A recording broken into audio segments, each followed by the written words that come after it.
The Nigerian House of Representatives, in a bid to amend the 1999 Constitution, is seeking to expunge 87 articles in the 1999 Constitution. These articles cover electoral reforms, judicial reforms, state police, and fiscal changes. Now, let me say that again. The House of Representatives is about to debate and vote on 87 constitutional amendment bills.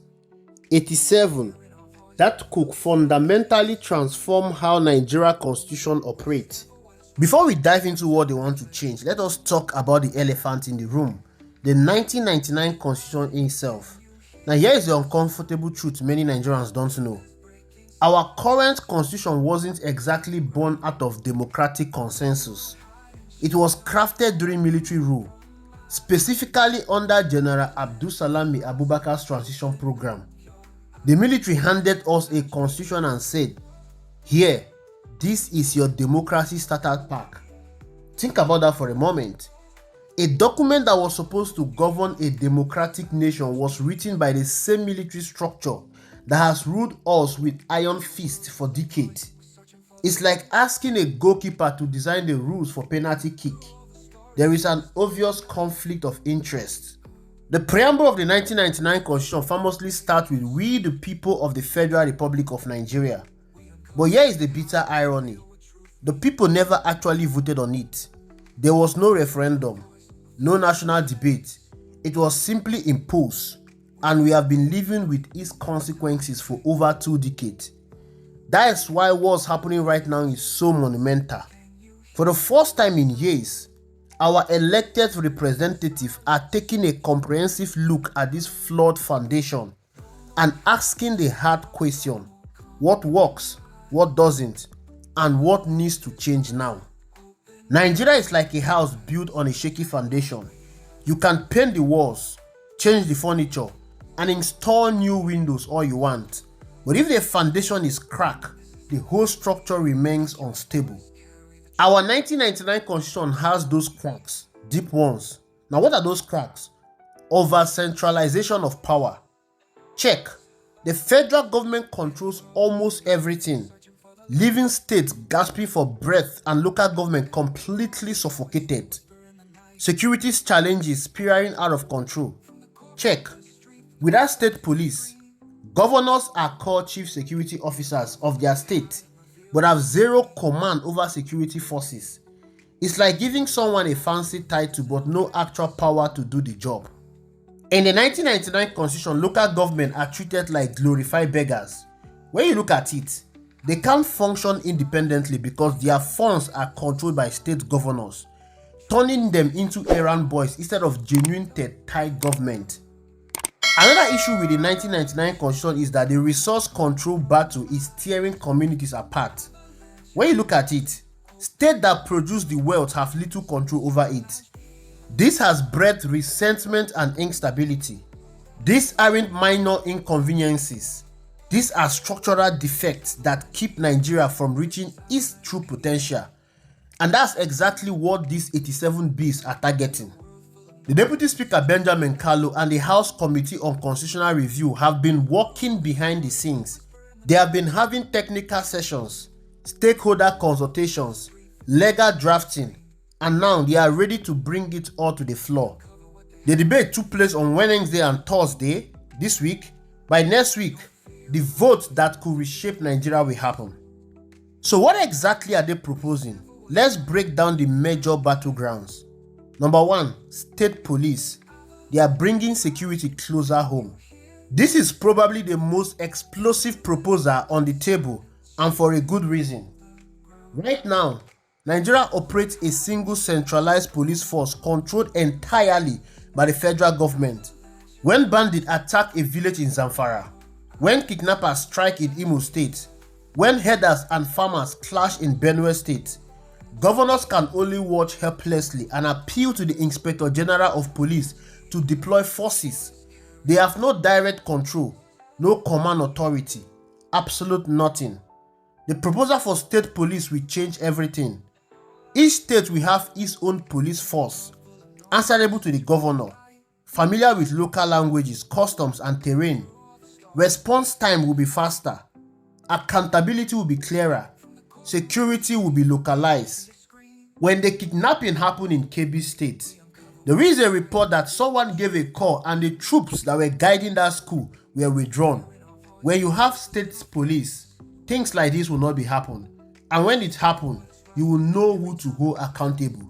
To date, nobody has been held accountable for the withdrawal of troops before those kids were kidnapped. But of course, this comes with its own detriment. There are worries about governors misusing state police for political witch hunt. It's a legitimate concern. But ask yourself this: can things really get worse than the security nightmare we are living through right now? Sometimes you have to take calculated risks to move forward. Another issue to be addressed in this Amendment B is the local government autonomy. Right now, local government in Nigeria are a joke, and that's not an exaggeration. Constitutionally, they are supposed to be the third tier of government. In reality, they are puppet dancing to the tones of state governors. Their funds pass through state accounts, and governors decide what crumbs, if any, that will reach them. The result: collapsed infrastructure, unpaid workers, abandoned projects, and communities left to rot. The proposed amendments seek to grant full financial and administrative autonomy to local government. This means their allocations from the federation accounts will go directly to them. No middleman, no state government interference. Imagine what this could mean: better roads in your local area, functional primary healthcare centers, teachers actually getting paid on time, market being clean and maintained, local government finally doing what they were designed to do: governing locally. One of the most important B in this constitution is electoral reforms.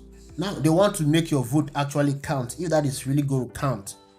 Nigeria elections have been plagued by rigging, violence, vote buying, and manipulation.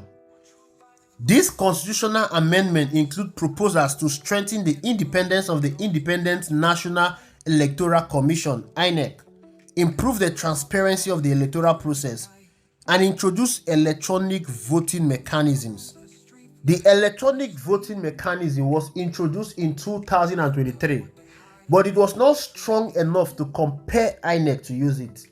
Now, in this Amendment B, it will be strengthened and made compulsory for INEC to upload results in real time through the IREF.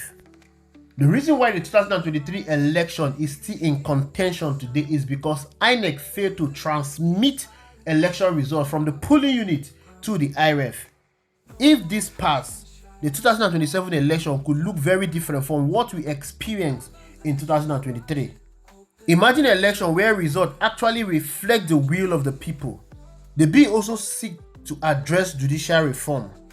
Nigeria's judiciary is overburdened, underfunded, and frustratingly slow. Cases drag on for years, sometimes decades. Justice delay is justice denied. The proposed reform include provisions for financial autonomy for the judiciary, creation of additional courts to ease the backload, and mechanisms to ensure judges are properly compensated and protected from political interference. A strong, independent judiciary is the backbone of any democracy. Without it, the entire system will collapse, as Nigeria has currently collapsed. Now, this is where things really get spicy, and it is a fiscal federalism. They are going to look who gets what from the national cake. The current revenue allocation formula has been a source of tension for decades. States that produce oil feel shortchanged. Northern states that contribute less to the federation accounts argue they have larger populations and greater developmental needs. Some of the bill proposed reviewing the revenue sharing formula, strengthening resource control provisions for producing states, and creating mechanisms for more equitable distribution of national resources. Now, what this means is that the more you produce in Nigeria, the more revenue allocation you will get. It is not going to be by number or by populations. It is going to be by what you remit to the national treasury. And this is good. I feel this is restructuring in disguise. Nigeria is finally restructuring herself. And this is going to go a long way to shape the future of this country. But let us be clear. Constitutional amendment alone will magically fix Nigeria. We still need good leadership, accountability, citizen engagement, and a commitment to the rule of law. But here's what these changes can do. Right now, we are trying to run a 21st century democracy with a rule book designed for the military era. This amendment is going to modernize our constitutional framework. Amending this constitution is going to bring government closer to the people. State police and local government autonomy mean decisions are made by the people who actually understand local realities, not distant bureaucrats in Abuja. When states can control their own security apparatus, response time will improve, intelligence gathering will get better, and communities will feel safer.